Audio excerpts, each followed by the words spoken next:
Hello and welcome to Enzo's Theater of the World. I'm your host, Enzo Cunanan. And I'm Ethan. And today we're going to be talking about Prester John. So, people don't know a lot about Prester John nowadays, and that's probably because of the missionary impulse, which I guess defined and sort of was a part of his legend, kind of has faded away in more modern times in Christianity because of secular, people frowning upon, the whole cultural imperialism aspect of it. But also, there's just so many weird things that we think people in medieval times did that Prester John, for all his fabulousness, is, I would even venture to say, too fabulous. So, I think we suffer from a surfeit. Yeah. It's kind of it seems like a pastiche of everything going on, the wacky and ridiculous claims everyone made. It's like, hey, what if we made a whole book about it and it's super crazy and, not actually that interesting? Because it feels so ridiculous to the point where it's not genuine. That's true. And so, who was Prester John? Well, Prester John was a legendary Christian king who lived somewhere in the Middle East or Asia or maybe Africa, and he ruled over a kingdom of riches, marvels, biblical wonders, strange creatures, and he was a Christian king who was mighty and powerful and rich, and also he didn't exist. I feel this is worth noting. He did not exist. People thought he existed up until the 1750s. They were just even when they thought... They really, really wanted the idea of a cool Christian king. Even Voltaire, who should have known better, was like, oh yeah, totes, he was a minor king in Asia who was conquered by Genghis Khan. But, that's not true, because this man, again, did not exist. I don't care who you identify him with. At the end of the day, those figures stand on their own, and Prester John just does not exist. So, if you're wondering why his location is so vague, that's why, so that you can't disprove it.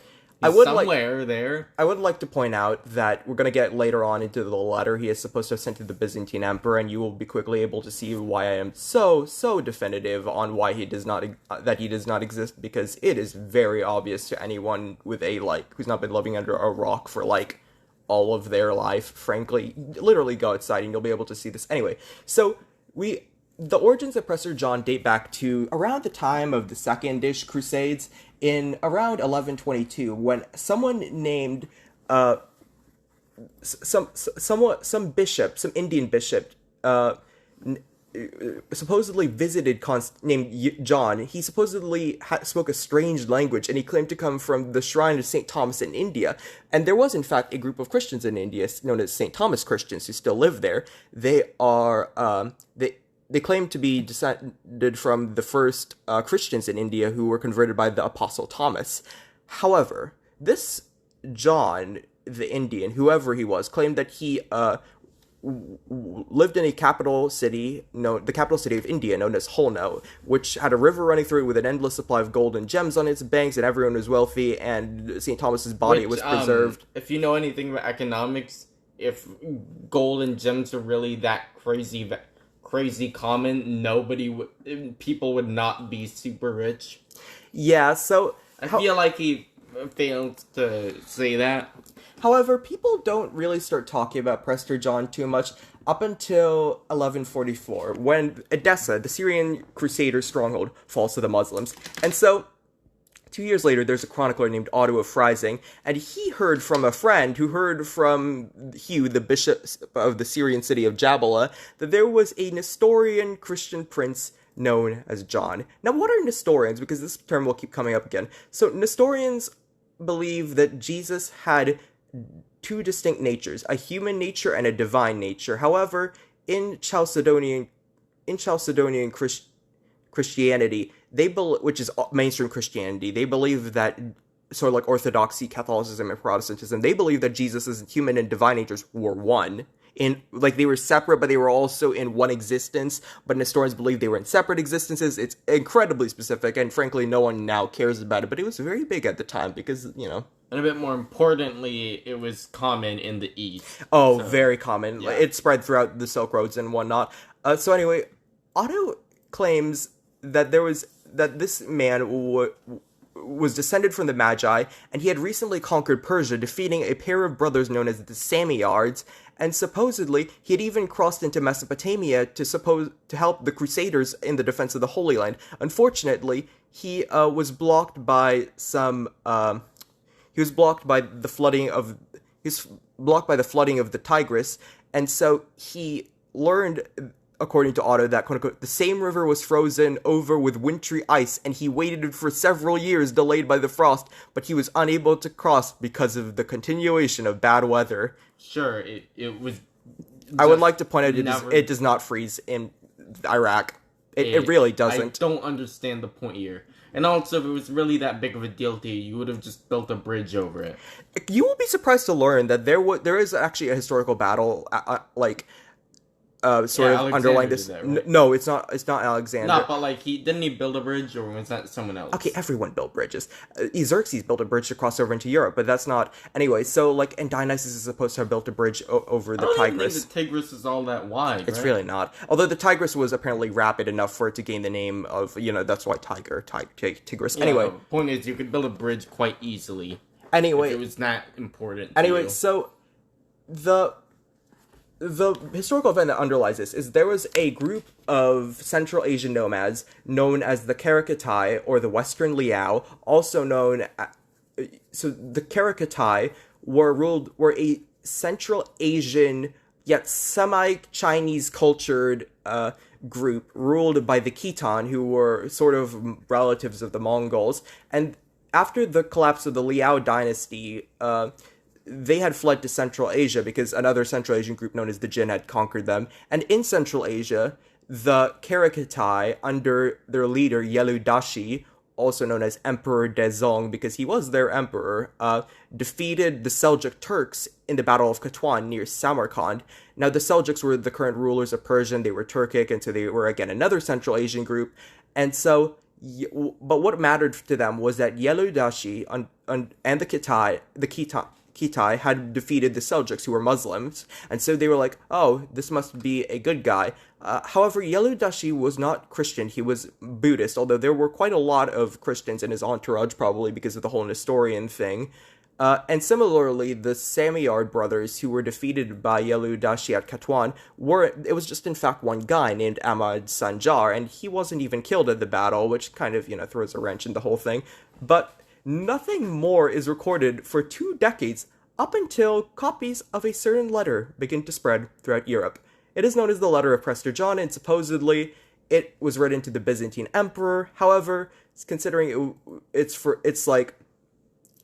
was first wrote in Latin, even though it claims it's written in Greek. Most scholars do think it was never addressed to the Byzantine Emperor, primarily because the unknown author of this, in trying to inhabit the role of Prester John, the persona of Prester John, has adopted such a condescending attitude towards the Byzantine Emperor that it is very hard to believe that this would have ever reached him. So what would be the end goal of sending a He's fake just bragging. What would be the end goal of sending a fake letter to the Well, it did make its way to the Pope eventually. So yeah, I don't understand what the end game would be if he really did send it over, right? Yeah, maybe just to inform people of how great he was. I'll read. Yeah, except the guy who wrote this, we know it's a fake author. According to the International Prester John Project, which is a great website which I'm relying heavily on, it says that the people there say that the letter, quote unquote, does not very much increase its audience's knowledge of the elusive figure to which accounts seem to allude. Readers learn little of the actual location of John's lands, and even less about his locations. And then it points out that it does borrow from previous sources, including something known as the Alexander Romance, which was sort of a body of fan fiction and lore about Alexander the Great, which ranged all the way from, his father wasn't Philip II of Macedon, it was secretly the Egyptian pharaoh Nectanebo II disguised as the god Amun who slept with his mother Olympias, to Alexander the Great went into the land of darkness and then went underwater in a diving bell and spoke to the king of the fish, which is, it's just absurd things like that. But, and then another thing, for a letter that's supposed to be sent during the Crusades, right?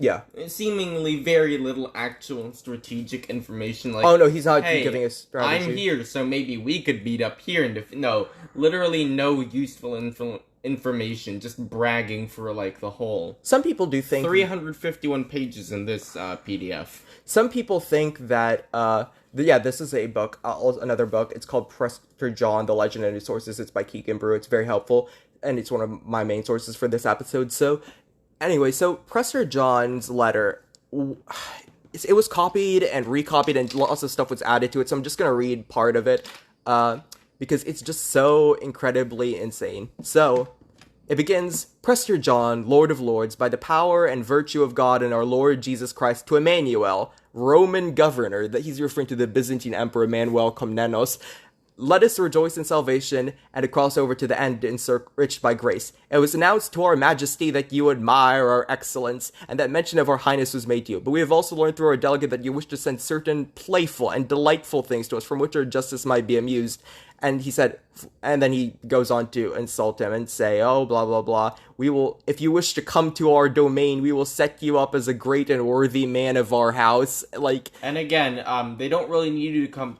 They don't really want to come to your domain. They're just trying to take over the Holy Land. So you might want to mention that sooner or later. Yeah, but then Prester John goes on to say, if you truly... Or, not Prester John. We'll refer to him as Prester John, but this is more like the author inhabiting the persona of Prester John.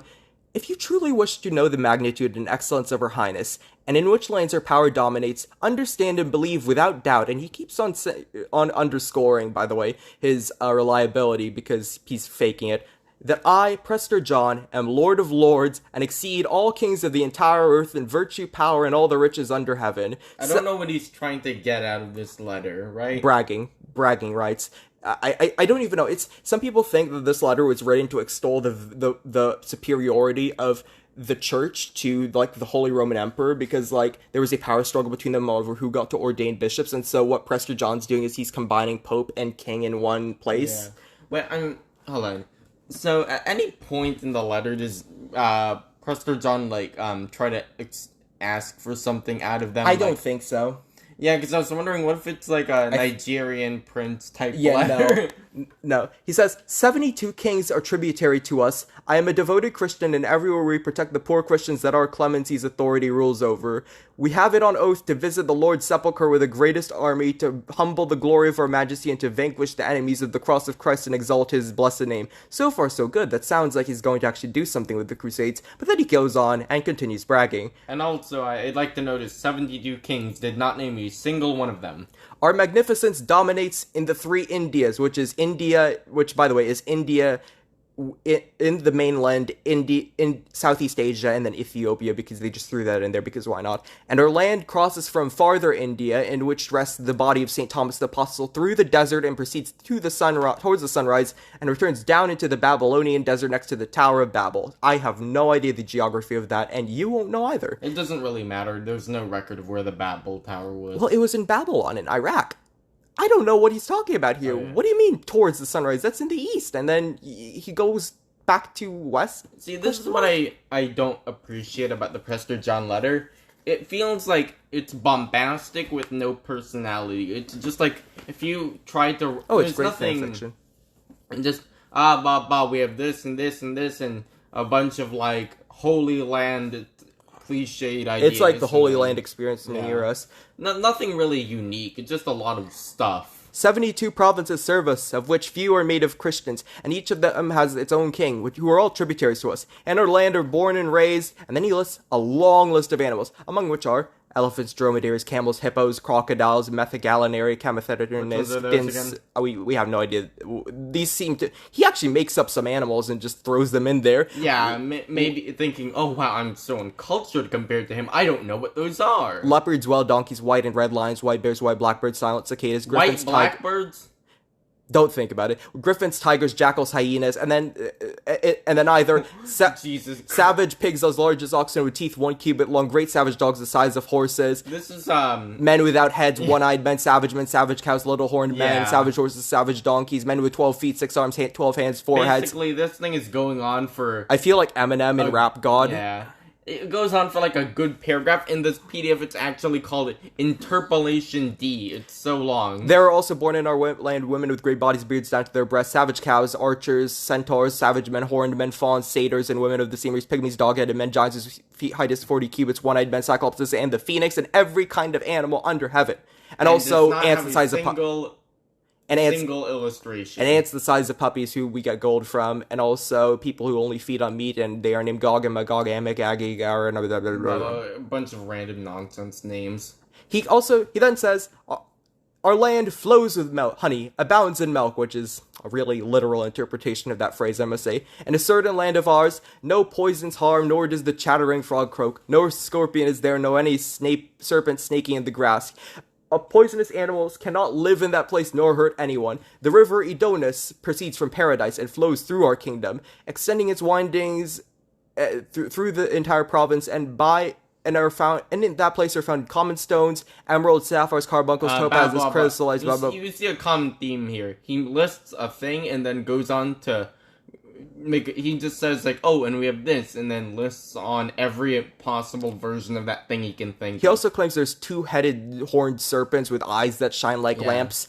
Also, their land seems so good that it feels like they'd actually be pretty bad in fighting, because How are you like, gonna imagine fight? These like people who've been pampered all of their life living in what is essentially the promised land, and then they try to help you fight and immediately die because they stepped in poison ivy. He claims there's also Mount Olympus there, and that that's literally in Greece, and that there's a fountain of youth, and also stones which restore people's sight.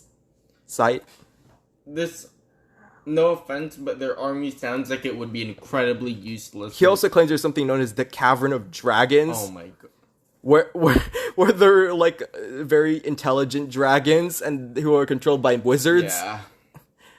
What? This whole thing just sounds like asking like a kid what his like ideal island would be like. Oh yeah, and it'll have dragons and monster trucks and fire and lava and volcanoes and a tornado that goes whoosh, and then I can fly and everyone will be the Superman. But you know what I mean? It's just this for 351 pages. He also says that there's a sandy sea without water, and the sand moves like waves, but it's never calm, and you can't cross it, but also there's fish in it. And he also claims that there's like salamanders who live in fire, and also our men abound in all riches. There is no poor man among us. Saucy. Neither thief nor robber is found among us. Oh god, not again. Nor does any sick flatterer have a place there, and nor is there greed. No division exists among us. Yeah. Wow, a socialist utopia. He also claims, he goes on, and he also claims that every year we visit the body of Saint Daniel the prophet in the Babylonian desert, and he also claims we rule over the Amazons and the Brahmins, aka Hindu Brahmins of the highest caste, and which fun is fact, insane. They don't. He also claims that his palace is just truly astounding, and that it is made of all sorts of different precious materials, and that he sleeps on a bed of sapphire because it helps protect his chastity. This entire manuscript is basically unbearable to read. And that the tables at which his court eats are made of gold or amethyst, and the windows are made of crystal. Unfortunately for him, this is proof that riches cannot buy you taste, because good lord. This would look awful. I really want someone to illustrate this. Yeah, here's the thing. For all of the great things he describes in this, from the blah blah blah animals to the 5 million gemstones in his toilet seat, there is not a single illustration, I think. Amusingly, he claims that his palace resembles the palace that, quote-unquote, the Apostle Thomas designed for Gondopharus, the king of the Indies. However, this is taken directly from the Acts of Thomas, but in reality, the Acts of Thomas specifically stated that this palace never came to fruition because King Gondopharus commissioned the palace from Thomas, who was a carpenter, and then Thomas gave all the money he was supposed to use for it to the poor, and so he's like, oh, what did you do with my money? Where's my palace? And he's like, oh, well, I'm building you a palace in heaven. And then he threw him in prison, which, fair. That's fair. That's not what he meant, Thomas. But this proves that the author of this letter did not know the Acts of Thomas and was just BSing a lot of it, frankly. Which is who writes... I can't imagine the guy who wrote this being incredibly fun to be around either. He sounds like a braggart. Amusingly, he also says that we have the most beautiful women, but they do not come to us except for the sake of begetting sons 4 times a year, and sanctified by us in this way, like Bathsheba by David, which is the worst possible analogy he could have chosen. Isn't that one who, the temptress? David slept with Bathsheba, summoned Bathsheba to him, slept with her, and then had her husband put on the front line so he could die. Oh, it's not... Oh my god. What? I am... This man does not know the Bible. Who write... This is like... What... Yeah, basically there's... So kind of back then, before they let anyone read the Bible, some people would... kind of come away from the Bible with very, very wrong interpretations. This sounds like the guy who went to church and the only thing he understood was that all the cool guys have really nice palaces and arcanes. Yeah, that's true. And I feel like he slept throughout the entire Jesus thing. Yeah, and so he claims that, the letter also claims that 30,000 men eat at her table, and that there's at the top of a bunch of columns, which is like hundreds of columns high or whatever, I don't know, I can't read that. There's a mirror which is consecrated, quote unquote, so that all war machines and things that occur for us in the provinces adjacent to and subjected to us can be most clearly seen and known by those looking upon it. So it's a magic mirror. It's a magic mirror. This man is a clown. Every month, 7 kings, 62 dukes, and 365 counts service at our table, each according to their rank. 12 archbishops eat on our right-hand side, and 20 bishops on our left-hand side. Why did he say there was no division and then now mentions all of the hierarchy? No, I think he means like no strife, no discord. No, but then he also the thing where everyone was equal. Well, and don't think on that. If every man is rich, why does it matter? He also claims, and finally, he also talks about a great tree of like apples and like palaces filled with gems and whatever. Now, if you're getting tired of the bragging, I can't read it. We are 100 pages in. This is 300. I can't read that anymore. It goes even further on. How? God knows. So this is funny. Anyway, Pope Alexander III, who received the letter, was like, I do believe this. And so he wrote a letter back to Prester John, and he sent it via his physician Philip, and in 1177, and nothing more is recorded of Philip, and Wikipedia reports that it is, quote unquote, most probable he did not return. I don't understand what the John. idea was. You mean the guy who did not tell you where he lived? So in 12... You want to send the letter? I just imagine that he died, like, exhausted in the jungle, like, where's Prester John? Where's Prester John? A few decades later, the Fifth Crusade took place, and as you can tell, the First Crusade was the only successful one.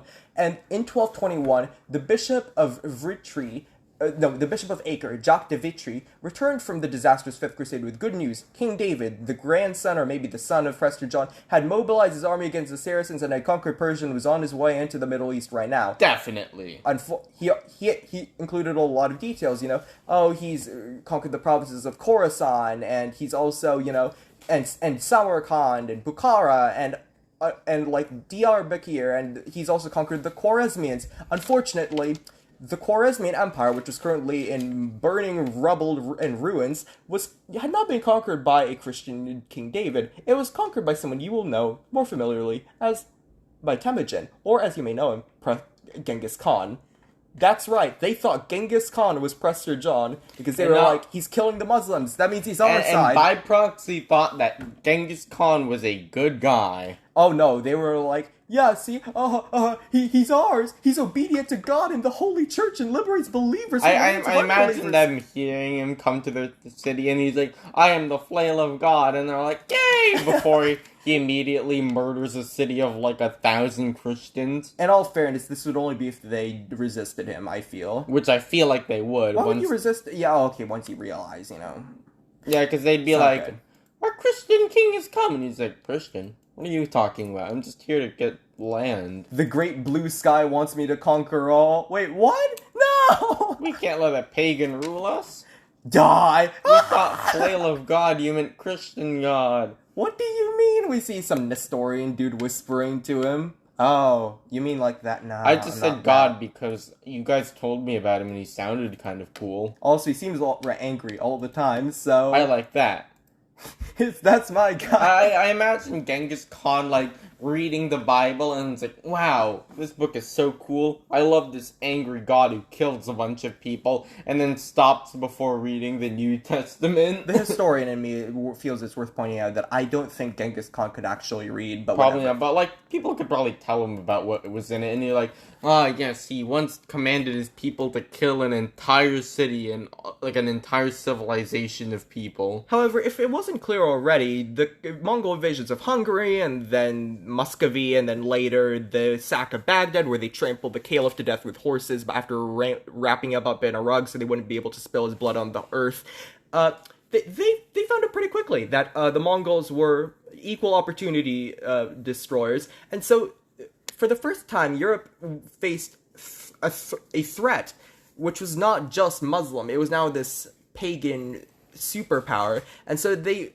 but fortunately, the Mongols were very big on trade and and communication and connections, and so Unfortunately, they also wanted to bring you under their control, which was yeah. So the Pope and other people kept on sending missionaries, including Odoric of Pordenone and William of Rubruck and Giovanni da Pian del Carpine in the 1250s.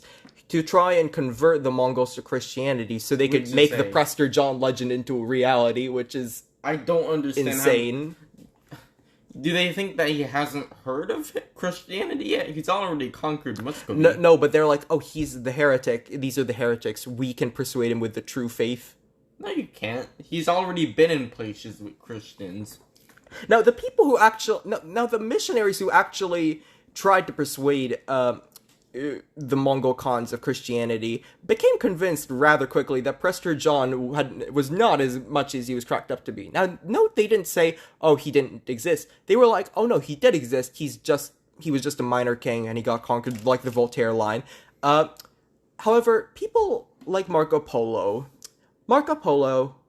definitely went to China. I feel it's a fact. There was a woman in the 1990s who tried to claim he didn't. Most people have rejected her claims, and they've presented really strong cases for him going to China. This does not mean, however, that he got his Asian history right, because he actually identified Prester John with this dude named Ong Khan, or Togrul, who was the early ally of Temujin, later Genghis Khan, and his dad's blood brother, and later he got killed by him in a war. And so Ong Khan was supposedly Prester John, according to Marco Polo. Now, obviously, this is just Polo trying to frantically find anyone to identify Prester John with, since Togrul was actually Nestorian. So, I guess that's the closest you can get. Here. However, in the 1330s, when the Mongol Empire was breaking up and not looking so invincible anymore, and people were starting to give up on them, and they had been giving up on them, I suppose, after the 1258, when at the Battle of Ain Jalut, the Mongols had been defeated by the Mamluks in Israel, or was it Syria? Somewhere in the Middle East. So they were about to invade Egypt. So imagine if the Mongols had invaded Egypt. Maybe they'd have pulled down the pyramids. God knows what they'd have done. So anyway,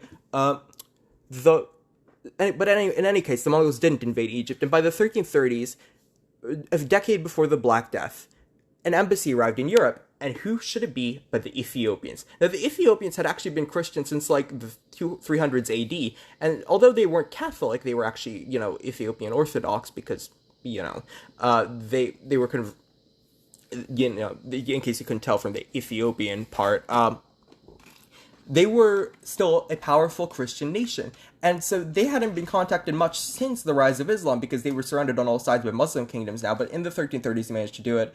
Well, not 1330s, 1300s is more specific. And so people were like, oh, huzzah, we've been proven right. That's Prester John. And like, presumably you'd ask them, oh, I thought he was in India or somewhere in Asia. And they'd be like, oh no, Ethiopia is kind of close to Asia, right? Basically, anything that is remotely foreign is just like India. Yeah. Close enough. Yeah, so they keep trying to... They're very insistent that Prester John is in Ethiopia, even when the, the Ethiopians who, like, there are Ethiopians at the church council, the Council of Florence in 1441, and ambassadors from Emperor Zara Yacob, or Constantine the First, as his throne name goes, attend. And so people are like, oh, it's Prester John's diplomats, and they're like, what do you mean Prester John? Yep, they were kind of out of the loop. He has a lot of names, but, like, I don't know what Prester John means, and they were like, it is Prester John, praise be! And they're, like, what? It feels sort of delusional, like... They were really trying to make it a thing. Yeah, even in 1428, the King of Aragon was trying to negotiate a marriage between him and Prester John's kingdom, aka Ethiopia, which, first of all... Why would they want to marry into your... Yeah, Aragon's not that... It's, They have, 72 kings under them. They can choose any one of those kings' daughters. Yeah, so people talked about Prester John. And also, shouldn't Prester John be dead by now? No, but, by this point, it had become accepted that Prester John was a throne name. Okay. Sort of like Pharaoh in Egypt. And so they were like, oh, he is the Prester John. That's kind of stupid if the last part is John. Right? Shouldn't it just be Prester then? Well, not necessarily, because all the kings of the Cleopatra's dynasty were named Ptolemy. Ptolemy the First, the Second, the Third, the Fourth, the Fifth, the Sixth. Yeah. Yeah, so Prester John does make up an appearance in a lot of different 1500s and 1600s sources. Usually, some of these are like fiction, for instance. So, there's a book in 1607 known as The Most Pleasant History of Tom of Lincoln, and there's chapters like what happened to the Red Rose Knight and his company in the court of Prester John, and how the Red Rose Knight slew a dragon with 3 tongues in the same country. So, Prester John has become a sort of fantasy character. Some people even claim that Prester John, there was a Frisian dude and named Sifridus Petrus in 1597, and the Frisians, by the way, are in the Netherlands. They're a group in the Netherlands. They live in Friesland, right? Yeah. And so this Frisian writer was like, oh, Prester John was actually a Frisian dude who went to India and conquered the savage Indians and I wonder why he thinks he was Frisian. Weirdly enough, no one who wasn't Frisian seemed to care about this identification. I wonder why. He was absolutely, nuts. However, I should point out that there was... that there was an uneasy tension in this period between Ethiopia and another dude who was actually probably more popular than Marco Polo, and his name was John Mandeville. Now, John Mandeville, just like Prester John, did not exist. I repeat, John Mandeville claimed to be an English knight who roamed all over the Middle East, Asia, Africa, and if you look him up on his Wikipedia page, he's got a funny-looking portrait. And he did not exist, just like Prester John. But he claimed he had visited Prester John, and that there were supposedly in his kingdom a tree with a vegetable lamb, which a plant which grew lambs on its branches. And the lambs would weigh down the branches so that they could lean down and eat on the grass, which is a very stupid way of doing things. He also claimed that the pyramids were John Mandeville is likely to have never traveled farther than a good library, which I think that's a phrase I borrowed from somewhere, I don't remember where, but it's so funny. And he claims that Prester John is real and that he's totes cool, and he repeats all of this BS, but and people really liked his book. Christopher Columbus had a copy of Prester John of John Mandeville annotated and ready to go on the journey. Was fake travels a booming industry or no? Because I feel like think so. I think John Mandeville seems to have been unique in this. It seems like a flash in the pan. For all of the people doing this, you would assume that more people would try faking accounts, considering how much attention they got. But that's true. But also, maybe they were just think of how little people can read. Maybe they were just lost the time because people couldn't pick them out amongst the sea of other fake accounts. So. Yes, yeah, so John Mandeville goes into a lot more marvels, but I won't bore you with those because those are absolutely insane. But people, even in even during Ethiopia, there's people, in the 1600s, there is in 1600, William Shakespeare, wrote his famous play Much Ado About Nothing, and in it, Act 2, Scene 1, there's a very comedic scene where Benedict and Beatrice, the enemies turned lovers later on. At this point, they're enemies, and so Benedict, doesn't want to talk to Beatrice, and so he's like, oh no, I see her approaching, and he's like, oh no, will your grace command me any service to the world's end? I will go on the slightest errand now to the antipodes that you can devise me to send me on. I will fetch you a toothpick from the furthest inch of Asia, bring you the length of Prester John's foot, fetch you a hair off the great Khan's beard, do you any embassy to the pygmies rather than hold 3 words conference with this harpy.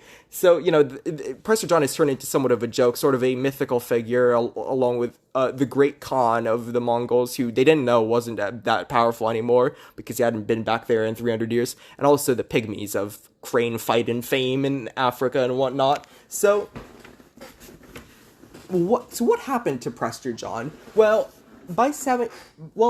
in the 1600s, as the 1600s wore on, people began to suspect that Prester John had been wrongly identified as the king of Ethiopia, and they went back to Asia, and they were like, maybe he was here, but he was like just a Christian king who got defeated, and now he's no longer here. And so that's what Voltaire thought. Some people actually thought that he was the Dalai Lama, because they saw some patterns which looked like crosses, and they were like, this man is Christian. No. And also, a cross is literally 2 sticks intersecting. Anything could look like it. Why do I feel they saw a swastika and thought it was a cross? I honestly feel like they did. I have no proof of this, but I feel things intersecting, Christian enough for me. There were also a lot of people who claim, it's insane. They're like,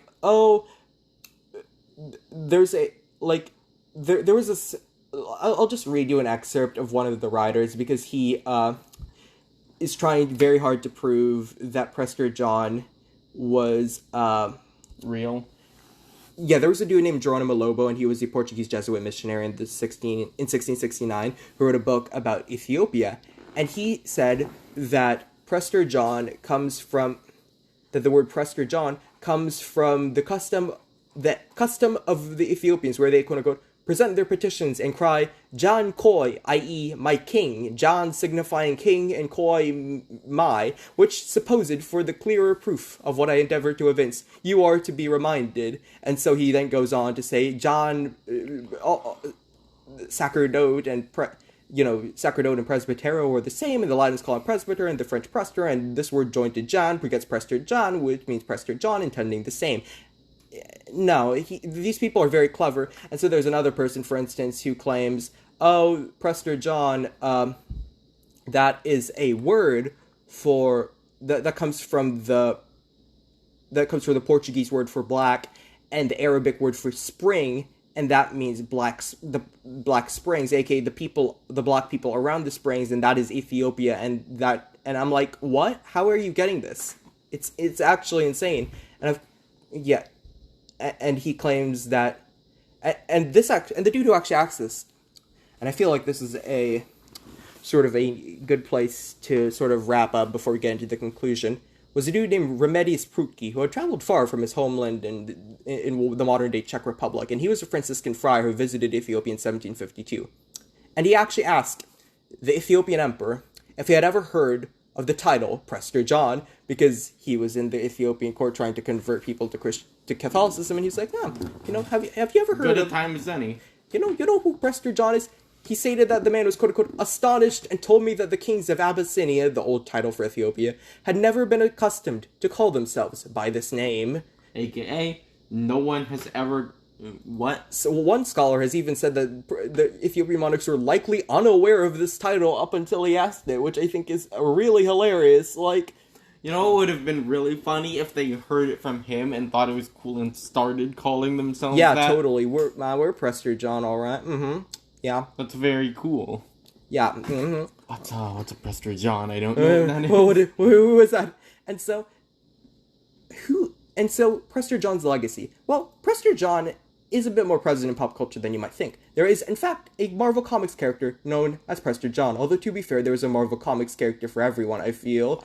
I think Santa exists in the Marvel Universe is an actual person. Prester John in this version is a villain who opposes Thor, Deadpool, and the Fantastic Four, and can use the Evil Eye and concussive energy blasts, and use the Stone of Power, which is okay. Probably, like, also based loosely on the Christian King. I feel like he's not really based on him at all. Well, he has the name and he has superpowers, which is just kind of a continuation of the legend. That's every legendary king, though.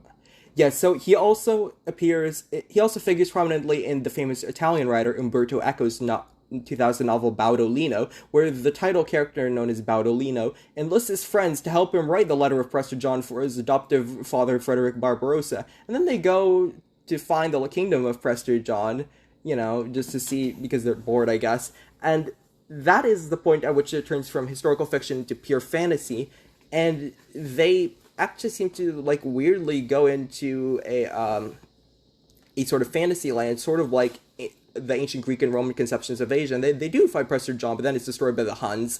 And then they go into Constantinople, which by that point is now undergoing the Fourth Crusade, where the Crusaders are ruining everything.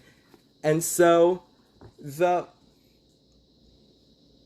what is the conclusion we should draw from Prester John? Is there a moral to this story? If there is a moral, I would suggest that it's in the face, if you have so much evidence, and this is so important nowadays, if you have so much evidence telling you what you believe is wrong, please, for the love of God, revise your opinion. I don't care how attached you are. Holding on to it will do you not more damage, because it didn't do that much damage. Well, no, it did, because they kept on thinking the Ethiopian king was this sort of weird figure known as Prester John when he wasn't, and it's he's a powerful Christian monarch, but he is not this wonder maker. And I don't. And another fun story is that throughout time, people have always flexed about things that they don't have. Yeah, so, yeah, that's pretty much it. And so today's 8 Lamborghinis and $1 million house are really no different from Prester John's 18 biblical sites in his kingdom. So that's it for this week. Next time we're going to be returning to the Tudors, and for the penultimate episode of the penultimate. No, it's not the penultimate. It's the third to last episode. And no, right? Are we doing another one after the wives? There's 1, 2, 3. We can fit in a third one. So we're gonna have so just a quick rundown. I'm going to be leaving for Oxford, where I'm starting school on September 26th, and so I'm going to have to finish this sort of season 1 of the podcast up by then. And so what the game plan for this podcast will look like is next week we're going to be talking about Catherine Howard, the fifth wife of Henry VIII. The next week after that, we're going to be talking about Henry's final wife, Catherine Parr. We're going to be finishing off the Tudors. And then on the final week, we're going to be talking about George Salmanazar, the man who claimed he was Taiwanese, even though he manifestly wasn't. And so, just to give a preview, would you describe Catherine Howard, from what you know of her, in 5 words? And try not to be too cruel, because I feel like we might have some Catherine Howard stands listening to this. Tudor Britney Spears. Oh. Yeah, so it's 3, so it's actually 2 under par, which is pretty good. Yeah, so we'll talk about her next time. Hers is a very sad story, and she was failed by a lot of men in her life, but she tried her best, but unfortunately one big mistake, mind you, and she found herself on the executioner's block. So, see you next time. Goodbye. Bye.